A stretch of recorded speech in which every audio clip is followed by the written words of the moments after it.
Gold, trusted gold buyers. మీరు తాకట్టు పెట్టిన బంగారాన్ని విడిపించి ఈ రోజు ఉన్న మార్కెట్ ధరకు కొనబడను. Welcome to iDream media. So జనరల్గా యూరిన్కి సంబంధించిన అనేక రకాల సమస్యలు ఇబ్బంది పెడుతూ ఉంటాయి. విమెన్లో ఎక్కువగా ఈ ప్రాబ్లం అనేది మనం చూస్తూ ఉంటాము. అయితే వీటిలో ఎక్కువగా ఏంటంటే తరచుగా మూత్రానికి వెళ్ళడం, ఎక్కువగా యూరినేషన్కి వెళ్ళడానికి అవసరం రావడం అనేది ఇబ్బంది పెట్టే సమస్య. అయితే ఇది డే టైంలో ఉంటుంది, కొందరికి నైట్లో కూడా ఎక్కువసార్లు మూత్రానికి వెళ్ళాల్సిన అవసరం అనేది ఉంటుంది. ఈ ప్రాబ్లం అనేది ఎందుకు, ఎన్నిసార్లు మూత్రానికి వెళ్తే మనం ఆరోగ్యంగా ఉన్నట్లు, సో దీని గురించిన పూర్తి వివరాలు తెలుసుకుందాం. మనతో పాటు ఉన్నారు ప్రముఖ యూరాలజిస్ట్ డాక్టర్ విశ్వాస్ గారు. డాక్టర్ గారు నమస్తే అండి. నమస్తే. డాక్టర్ గారు, జనరల్గా ఒక హెల్దీ హ్యూమన్ యూరిన్కి వెళ్ళాలంటే ఎన్నిసార్లు వెళ్తే అది హెల్దీ అన్నట్లు? మనం రోజుకి 2.5 to 3 లీటర్స్ వాటర్ తీసుకుంటే 5 to 6 టైమ్స్ రోజంతా వెళ్ళేది నార్మల్ అని. కొంతమంది 2.5 to 3 లీటర్స్ తీసుకున్నా చాలా సార్లు వెళ్తే దాన్ని అధికంగా వెళ్తున్నారని చెప్తాం. 5 to 6 కన్నా ఎక్కువ ఉంటే ఇది జనరల్గా. అల్టిమేట్లీ మనం ఎంత వాటర్ తీసుకుంటామో దాన్ని బట్టి మన యూరిన్ అవుట్పుట్ డిసైడ్. కొంతమంది 4 నుంచి 5 లీటర్లు తీసుకుంటారు. ఆబ్వియస్గా వాళ్ళు ఒక 8 నుంచి 9 సార్లు వెళ్తూ ఉంటారు. అది మెయిన్లీ వాళ్ళు వాటర్ ఎక్కువ తీసుకుంటున్నారు కాబట్టి ఎక్కువ సార్లు వెళ్తున్నారు. ప్రాబ్లంగా అయితే మనం చూడం. వాటర్ తక్కువ తీసుకున్నా ఎక్కువ సార్లు వెళ్తున్నారంటే అది ప్రాబ్లం అని చూస్తాం. ఓకే, అసలు జనరల్గా ఒక మనిషికి ఎంత నీళ్ళు అనేది అవసరం అవుతుంది? Yeah, so depends on the occupation. Labour ఉన్నారు, లేకపోతే ఎండలో బాగా తిరుగుతున్నారు, హార్డ్ వర్క్ చేస్తారు అంటే వాళ్ళకి 3 to 3.5 లీటర్స్ మినిమం తాగాల్సి వస్తుంది. ఎందుకంటే వాళ్ళు ఎక్కువగా డీహైడ్రేట్ అవుతుంటారు. ఎవరైతే డస్ట్ జాబ్ చేస్తారో లేకపోతే ఇంట్లోనే పని చేస్తారో వాళ్ళకి 2.5 to 3 లీటర్స్ ఇస్ ఎనఫ్. దాహం వేసినప్పుడు తాగితే సరిపోదా? గుర్తుపెట్టుకొని ఇలా లీటర్స్ వాటర్ తాగాల్సిన అవసరం ఉంటుందా డాక్టర్ గారు? ఎస్.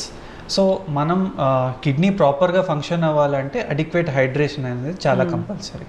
మనం తక్కువ నీళ్లు తాగి దాహం అయినప్పుడే తాగితే ఏమవుతుందంటే స్టోన్ ఫార్మేషన్ రిస్క్ పెరిగిపోతుంది అండ్ యూరిన్ ఇన్ఫెక్షన్ రిస్క్ కూడా పెరిగిపోతుంది.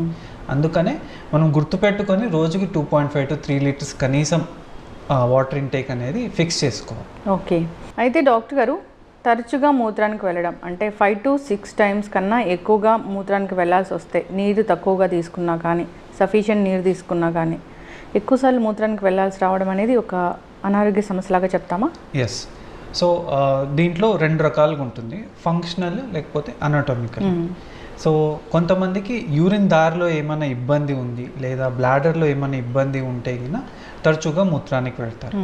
సో యూరిన్ బ్లాడర్ పూర్తిగా ఖాళీ అవ్వకపోతే బ్లాడర్కి ఏమనిపిస్తుంది, బ్లాడర్లో ఇంకా యూరిన్ ఉంది అనిపిస్తుంది.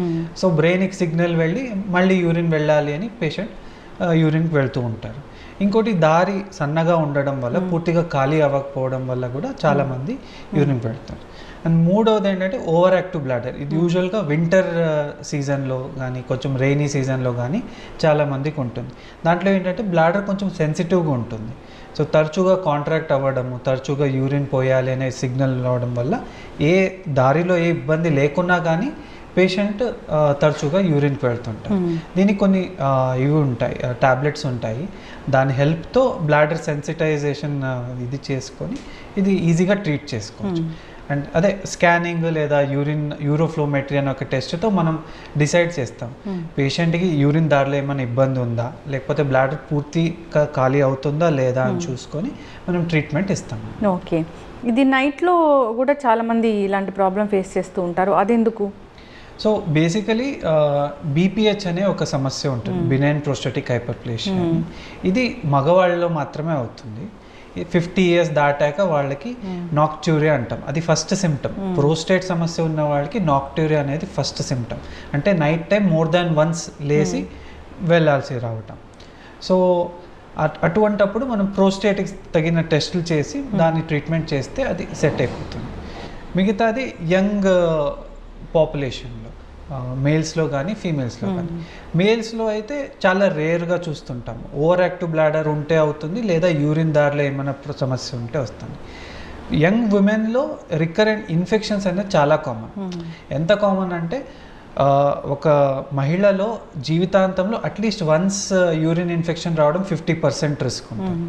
సో బయట ఒక 1000 మంది ఉన్నారనుకోండి, దాంట్లో 500 మందికి ఎప్పుడో ఒకసారి ఒక ఇన్ఫెక్షన్ వచ్చే ఉంటుంది. సో ఆ ఇన్ఫెక్షన్ రావడం వల్ల నాక్చురియా రావచ్చు లేదా డే టైమ్ ఫ్రీక్వెన్సీ రావచ్చు. ఇంకోటి వాళ్ళకు కూడా ఓవర్ యాక్టివ్ బ్లాడర్ అనే సమస్య రావచ్చు, దానివల్ల కూడా తరచుగా యూరిన్ వెళ్ళే ఇది ఉంటుంది. ఎట్లా తగ్గిస్తారు డాక్టర్ గారు? అది దానికి ట్రీట్మెంట్ అంటే ఎలా ఉంటుంది? సర్జరీలా లేకపోతే టాబ్లెట్స్తో సరిపోతుంది? సో యూజువల్గా ఇన్ఫెక్షన్స్ ట్రీట్మెంట్ టాబ్లెట్స్తోనే సరిపోతుంది. కొంతమంది రికరెంట్ యూటీఐస్ అని వింటుంటాం, అది ఆడవాళ్లలో చాలా కామన్గా వింటుంటాం. ఎందుకంటే మహిళల్లో యూరిన్ దారి చాలా చిన్నగా ఉంటుంది, జస్ట్ 4 సెంటీమీటర్స్ ఉంటుంది. బ్లాడర్కి మన బయట ప్రపంచానికి జస్ట్ 4 సెంటీమీటర్. సో బ్యాక్టీరియా ఈజీగా బ్లాడర్లోకి ఎంటర్ అవుతుంది. అందుకే మహిళల్లో రికరెంట్ ఇన్ఫెక్షన్స్ కామన్గా చూస్తుంటాం. సో రికరెంట్ ఇన్ఫెక్షన్స్ ఉంది అనే డెఫినేషన్ ఏంటంటే 6 నెలల్లో 2 సార్లు రావడం లేదా 1 సంవత్సరంలో 3 సార్లు కంటే ఎక్కువ రావడం, అప్పుడు మనం రికరెంట్ ఇన్ఫెక్షన్స్ అని ఇచ్చేసి ఏంటి సమస్య అని నెక్స్ట్ చూస్తుంటాం. జస్ట్ వన్స్ ఆర్ ట్వైస్ వచ్చింది అంటే జస్ట్ ఒక క్యాజువల్ ఇన్ఫెక్షన్గా భావించి ఒక యాంటీబయాటిక్ కోర్సు ఆపేస్తాం, ఎక్కువ టెస్ట్ చేయం. 6 నెలల్లో 2 సార్లు కంటే ఎక్కువ రావడం లేదా 1 సంవత్సరంలో 3 సార్లు కంటే ఎక్కువ రావడం, అప్పుడు రికరెంట్ ఇన్ఫెక్షన్స్ వచ్చి స్కానింగ్ చేయడము లేదా యూరిన్ దారిలో ఏమైనా ప్రాబ్లం ఉందా చూసుకోవడము, ఇవన్నీ చూసుకొని ఆ ట్రీట్మెంట్ని ఇచ్చేస్తాం. యూరిన్ దారిలో ప్రాబ్లం మెయిన్లీ ఓల్డ్ ఏజ్లో వస్తుంది. యంగ్ పాపులేషన్లో దారిలో చిన్నబడటం ఇవన్నీ యూజువల్గా చూడడం. సో ఓల్డ్ ఏజ్లో ఉంటే దారి చిన్నబడితే దానికి ఆపరేషన్ చేస్తాం. ఓకే. కాకపోతే ఇన్ఫెక్షన్స్ లేదా ఓవర్ యాక్టివ్ బ్లాడర్కి మెడిసిన్స్తో క్యూర్ అయిపోతుంది. అసలు ఇలాంటి ప్రాబ్లం రాకూడదు అంటే జాగ్రత్తలు ఏముంటాయి? సో మెయిన్ అంటే వాటర్. చాలామంది తక్కువ వాటర్ ఇంటేక్ తీసుకుంటారు. తక్కువ వాటర్ ఇంటేక్ తీసుకున్నప్పుడు బ్యాక్టీరియా అసెండ్ అయ్యి బ్లాడర్లో ఉండి యూరిన్ అక్కడే ఉండిపోవడం, తక్కువ యూరిన్ వెళ్ళడం వల్ల అక్కడే ఇన్ఫెక్షన్ ఇది క్వాంటిటీ పెరిగిపోతుంది. అదే మనం బాగా వాటర్ తీసుకున్నాం అనుకోండి, చిన్న బ్యాక్టీరియా ఎంటర్ అయినా మనం యూరిన్ పోసేస్తాం కాబట్టి ఫ్లష్ అయిపోతుంది. అది first point, inadequate drinking of water. Second వచ్చేసి కొంతమంది హ్యాబిచువల్గా యూరిన్కి అనేది డిలే చేస్తుంటాం. ఇప్పుడు యూరిన్ వచ్చింది వెంటనే టాయిలెట్ వెళ్ళకుండా ఇంకొక 1-2 hours తర్వాత పోద్దాంలే అలా ఉంటుంది. అలా కొంతమంది హ్యాబిచువల్గా చేస్తారు. ఇంకొంతమంది తమ ప్రొఫెషన్కి అనుగుణంగా, అంటే డ్రైవర్స్ కానీ లేదా మార్కెటింగ్ ఫీల్డ్ వాళ్ళు కానీ, వాళ్ళు ప్రొఫెషన్ ఎక్కడ పడితే అక్కడ వాళ్ళు యూరిన్ వెళ్ళలేరు. సో వాళ్ళు హ్యాబిచువల్గా ఇప్పుడు మార్నింగ్ వెళ్ళామంటే నెక్స్ట్ ఆఫ్టర్నూన్ లేదా ఈవినింగ్ ఇలా డిలే చేసుకుంటాం. అలాంటి వాళ్ళకు కూడా ఈ బ్యాక్టీరియా అనేది ఒకసారి ఎంటర్ అయ్యి అలా డిలే అవ్వడం వల్ల గ్రో అయిపోతుంది. అది ఒకటి. ఇంకోటి ఆఫ్టర్ సెక్స్, మహిళల్లో సెక్స్ తర్వాత యూజువల్గా యూరిన్ పోయాలని అడ్వైస్ చేస్తాం. కొంతమంది పోయకుండా ఉంటే అది హస్బెండ్ నుంచి ఏమైనా ఇన్ఫెక్షన్ వస్తే అది ఉండిపోతుందండి. ఇది. అండ్ 4వది ఏంటంటే మోషన్ అయ్యాక కొంతమంది క్లీనింగ్ హ్యాబిట్ డిఫరెంట్గా ఉంటుంది. మోషన్ హోల్ అనేది ఏనస్ అనేది వెనక పక్క ఉంటుంది, అక్కడ బ్యాక్టీరియా ఎప్పుడూ ఉంటుంది. సో అక్కడి నుంచి మనం ముందుకి వాష్ చేసుకుంటే అక్కడ ఉండే బ్యాక్టీరియా మనం యూరిన్ దారికి తెస్తున్నాడు. సో ఆ హ్యాబిట్ని మనం మానుకోవాలి. చక్కగా చెప్పారు డాక్టర్ గారు. ఈ టిప్స్ అందరూ ఫాలో అవ్వాలని కోరుకుందాం. అయితే చాలామందికి యూరిన్ వెళ్ళేటప్పుడు ఇప్పుడు మెన్ కానీ ఉమెన్ కానీ నొప్పిగా అనిపిస్తుంది అంటారు. అది ఎందుకు? అది దీనివల్లేనా, ఇన్ఫెక్షన్ వల్లేనా, లేకపోతే ఇంకా ఏదైనా సపరేట్ కారణం ఉంటుందా? ఎస్. సో కొంతమందికి మెన్లో క్రానిక్ ప్రోస్టటైటిస్ అనే సమస్యను చూస్తుంటాం. ముఖ్యంగా యంగ్ పాపులేషన్లో ఈ నడుమ క్లినికల్ ప్రాక్టీస్లో చాలామంది వస్తారు. సో ఈ క్రానిక్ ప్రోస్టటైటిస్ అంటే మోర్ దెన్ 3 months ఇన్ఫెక్షన్ అక్కడ ఉండిపోవడం. సో దీన్ని ట్రీట్ చేయడం కష్టం, ఎందుకంటే అక్యూట్ ఇన్ఫెక్షన్స్కి ట్యాబ్లెట్ ఇచ్చేస్తే క్లియర్ అయిపోతుంది. క్రానిక్ అంటే అక్కడ బ్యాక్టీరియా ఉండిపోతుంది. సో ప్రోస్టేట్లో రక్త సరఫరా కూడా చాలా తక్కువ ఉంటుంది. సో మనం ఇచ్చిన యాంటీబయాటిక్ కూడా చాలా తక్కువగా వెళ్తుంది కాబట్టి ఈజీగా ట్రీట్ చేయడం కష్టం. సో దానివల్ల మంట లేకున్నా కానీ కాన్స్టెంట్గా పెయిన్ ఉండడం చూస్తుంటాం. కానీ మహిళల్లో ఇది చాలా తక్కువగా చూస్తుంటాము. వాళ్ళలో కూడా ఒక రేర్ ఎంటిటీ ఉంటుంది, బ్లాడర్ పెయిన్ ఇంటర్స్టిషియల్ సిస్టైటిస్ అని వింటుంటాం. అది కొంచెం 30s 40s దాటాక వస్తుంది. ఇది కూడా మంట లేకుండా, ఇన్ఫెక్షన్ లేకుండా పెయిన్ ఉండే అవకాశాలు ఉంటాయి.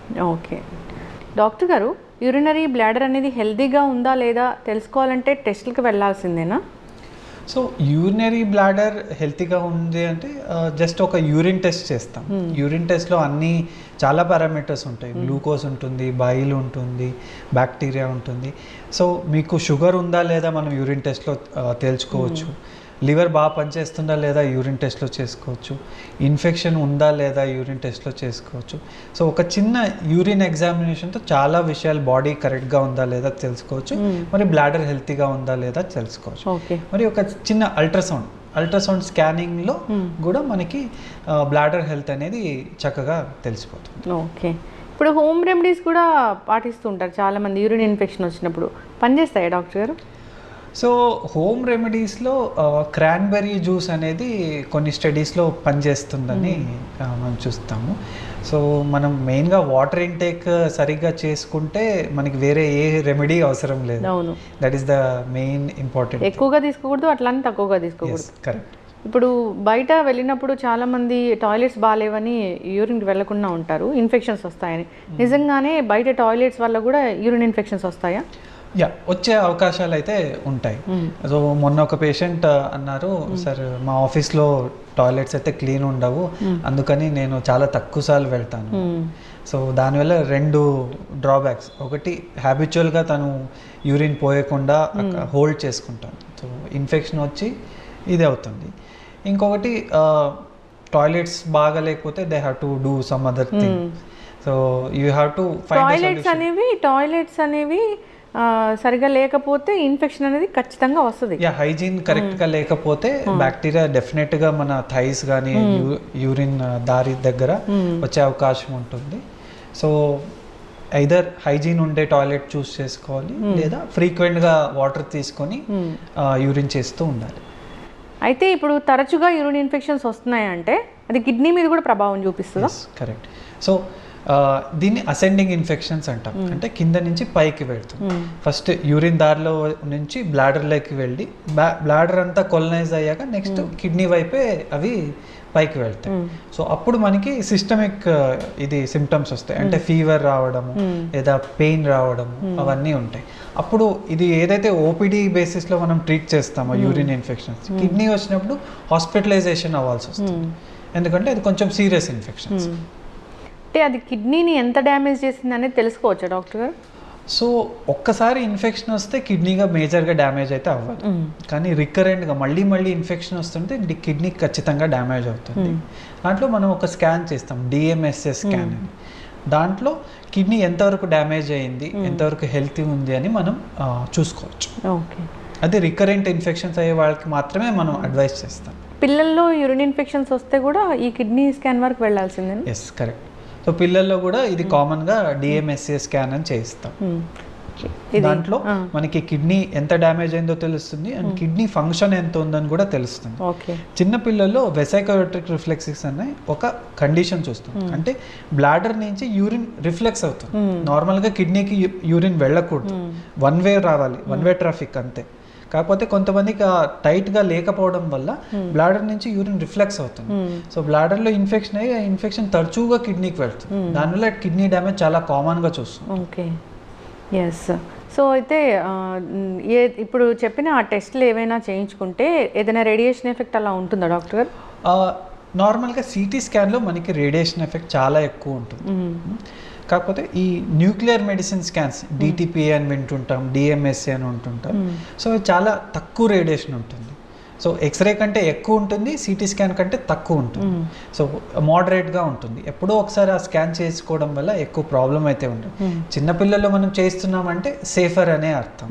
సో పెద్దవాళ్ళు ఈజీగా చేసుకోవచ్చు. ఎస్ డాక్టర్ గారు, యూరిన్ ఇన్ఫెక్షన్స్ కామన్గా వస్తాయి వాటర్ తీసుకోకపోతే, అలా డిస్కస్ చేస్తాం, అంతా బాగానే ఉంది.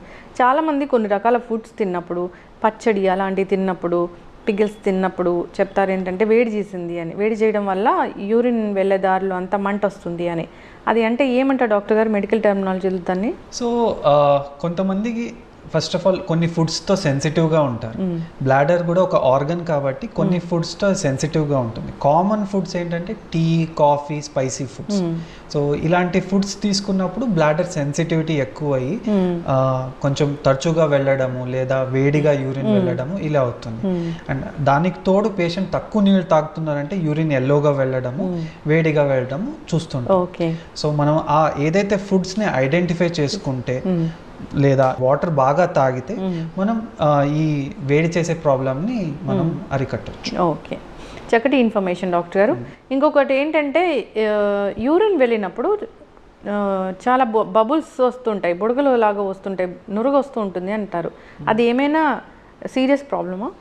సో కొన్నిసార్లు నురగ రావడం అంటే మనం ఎప్పుడో ఒకసారి నురగ రావడం లేదా యూరిన్ ఫోర్స్గా పాస్ చేసినప్పుడు నురగ రావడం అది నార్మలే చూస్తాం. కాకపోతే కొన్నిసార్లు ప్రోటీన్ లాస్ అయినప్పుడు కూడా మనకి నురగ రావడం ప్రాబ్లం ఉంటుంది. సో అలాంటప్పుడు మనం యూరిన్ టెస్ట్ చేయించుకుంటే అది నార్మల్ నురగ లేకపోతే ఏమైనా స్టార్టింగ్ స్టేజ్లో మనం ఉందా అని మనం చూసుకోవచ్చు. ప్రోటీన్ లాస్ ఎవరిలో అవుతుంది అసలు? So protein loss kidney problem వల్ల అవుతుంది. కిడ్నీ నార్మల్గా ప్రోటీన్ ఫిల్టర్ చేస్తుంది. సో కిడ్నీలో ఏమైనా ప్రాబ్లం ఉంటే ఆ ఫిల్టర్ బదులు ప్రోటీన్ లాస్ అయిపోతుంది. సో అది మనం యూరిన్ టెస్ట్లో అర్లియస్ట్ స్టేజ్లో మనం చూసుకోవచ్చు. అంటే ఇప్పుడు ఆ నురగ వచ్చింది అనేది నార్మల్ దానికి అబ్నార్మల్ దానికి తేడా ఉంటుందా డాక్టర్ గారు? ఇంతసేపు వరకు ఉంటుంది నురగ, అట్లా ఏమైనా చెప్తారా? అంటే రోజు పేషెంట్కి నురగ వస్తుందంటే అది ఖచ్చితంగా అబ్నార్మల్. ఓకే. సో అలాంటప్పుడు మనం యూరిన్ టెస్ట్ చేసుకొని ప్రోటీన్ లాస్ ఏమైనా ఉందా చూసుకొని చేసుకుంటాం. యూరిన్ టెస్ట్కి ఇచ్చేటప్పుడు కూడా అంటే ల్యాబ్కి వెళ్ళి ఇస్తే సరైన టెస్ట్ వస్తుందా, లేకపోతే మనం ఇంటి దగ్గర ఉండి ఇచ్చిన సరైన టెస్టే వస్తుందా? Yes, good question. So basically urine test ఇవ్వడంలో కూడా కొన్ని ప్రికాషన్స్ తీసుకోవాలి. ఇది చాలా ల్యాబ్స్లో చెప్పరు, అన్నీ ఉంటాయి. ఏంటంటే mid stream clean catch urine అని చెప్తాం మెడికల్ భాషలో. మిడ్ స్ట్రీమ్ అంటే యూరిన్ పోసిన అర్ధ భాగంలో వచ్చే యూరిన్ శాంపుల్నే ఇవ్వాలి. స్టార్టింగ్ శాంపుల్లో ఇస్తే కన్నా చాలా అబ్నార్మాలిటీస్ వస్తాయి, మనం కరెక్ట్గా ఇంటర్ప్రిట్ చేయలేము. అందుకని ఎప్పుడు యూరిన్ ల్యాబ్లో యూరిన్ టెస్ట్ ఇచ్చేటప్పుడు స్టార్టింగ్ యూరిన్ శాంపుల్ని డిస్కార్డ్ చేసి మధ్యలో వచ్చే యూరిన్నే తీసుకోవాలి. అండ్ యూరిన్ ఇచ్చేటప్పుడు కూడా అక్కడ ఏరియాని క్లీన్ చేసుకొని ఇవ్వాల్సి వస్తుంది.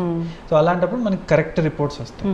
ఇంకోటి ఈ యూరిన్ ఎగ్జామినేషన్ అనేది within half an hour ల్యాబ్లో మనం the doctor who is examining చూస్తారు. సో ఇంటి దగ్గర ఇచ్చిన శాంపుల్ ల్యాబ్కి కొంచెం లేట్గా వెళ్ళింది లేదా టెంపరేచర్ ఎక్కువ ఉంది, ఇప్పుడైతే ఓకే. సో ఎండాకాలంలో టెంపరేచర్ ఎక్కువ ఉంటుంది కాబట్టి ల్యాబ్కి వెళ్ళే టైం ఎక్కువ అయిపోతే చాలా పారామీటర్స్ ఇది వేరీ అవుతాయి. సో ఎప్పుడు ఇచ్చినా ల్యాబ్లో ఇవ్వడం బెస్ట్. లేదా ఇంట్లో ఉంది అంటే త్వరగా ల్యాబ్కి చేరుతుంది అంటే మనం ఇంట్లో ఇవ్వచ్చు. ఓకే, ఎస్, చక్కటి ఇన్ఫర్మేషన్ డాక్టర్ గారు. యూరిన్ ఇన్ఫెక్షన్ తరచుగా మూత్రానికి వెళ్ళడానికి అవసరం రావడం అనేది అదొక ప్రాబ్లమే. సో 5 to 6 times కన్నా ఎక్కువగా ఫ్రీక్వెంట్ యూరినేషన్ ఉంటే కనుక ఖచ్చితంగా డాక్టర్ని సంప్రదించాల్సిందే. చాలామంది యూరిన్ హోల్డ్ చేయడము, ఇన్ఫెక్షన్ వచ్చినా కానీ ఆ ట్యాబ్లెట్స్ అవి ఇవి వాడుతూ ఉంటారు. యాంటీబయాటిక్స్ వాడి డాక్టర్ దగ్గరికి వెళ్ళే వాళ్ళని కూడా చాలామందిని చూసాము. అప్పుడు ఖచ్చితమైన రిజల్ట్ అనేది రాదంట కదా డాక్టర్ గారు, డాక్టర్ చెప్పకుండా వాడితే? సో ఏమవుతుందంటే ఇన్ఫాక్ట్ మొన్న ఒక పేషెంట్ వచ్చారు. ఏంటంటే లైక్ ఎప్పుడో ఒక 5 years బ్యాక్ యూరిన్ ఇన్ఫెక్షన్ వచ్చింది. అప్పుడు డాక్టర్ గారు ఒక టాబ్లెట్ ఇచ్చారు. సో దాని తర్వాత ప్రతి 6 నెలలకు ఒకసారి ఇన్ఫెక్షన్ వస్తుంది, అదే టాబ్లెట్ వేసుకుంటారు, అలానే కంటిన్యూ చేస్తున్నారు. సో ఫైనల్గా వచ్చారు. అలాంటి దానివల్ల ఏమవుతుందంటే యాంటీబయాటిక్ రెసిస్టెన్స్ వస్తుంది. సో అదే టాబ్లెట్ మనం ఫ్యూచర్లో తీసుకుంటే అది పనిచేయదు. సో ఎంత తక్కువ యాంటీబయాటిక్స్ వాడితే అంత మంచిది. సో అది టేక్ హోమ్ మెసేజ్ తీసుకోవాలి. సో డాక్టర్ సంప్రదించిన తర్వాతే యాంటీబయాటిక్ తీసుకోవడం బెటర్. డైరెక్ట్గా మెడికల్ షాప్ వెళ్ళి తీసుకోవడం అంత కరెక్ట్ కాదు. ఎస్, యూరిన్ కలర్ చేంజ్ అయినా కానీ, యూరిన్లో నురగ లాంటిది వస్తున్నా, ఫ్రీక్వెంట్ యూరినేషన్ ఉన్నా కానీ ఒకసారి డాక్టర్ని సంప్రదించాలని కోరుకుందాం డాక్టర్ గారు. అందరూ హెల్దీ లైఫ్ స్టైల్ మెయింటైన్ చేయాలి. వాటర్ అనేది ఎక్కువగా తీసుకోకూడదు, అలానే తక్కువగా తీసుకోకూడదు. సో మెయింటైన్ చేస్తూ హెల్దీగా ఉండాలని కోరుకుందాం. చాలా చక్కటి ఇన్ఫర్మేషన్ అండి, ధన్యవాదాలు. Thank you. And for more videos, Please subscribe to iDream. Please subscribe to iDream. Please subscribe iDream. And please subscribe to iDream. For more videos, subscribe to iDream. please like, share and subscribe to the channel. Congratulations, iDream. Subscribe to iDream. Subscribe to iDream. So subscribe to iDream Media. iDream ki iDream team andarki huge congratulations. Please subscribe iDream Media. Please subscribe to iDream. Subscribe iDream. Please subscribe to iDream. iDream అంటే నా కళల channel subscribe చేసుకున్నారు, నోరు తిరుగుతలేదు, మీరైతే గంట గుర్తు కొట్టండి. For more such videos, please subscribe to iDream.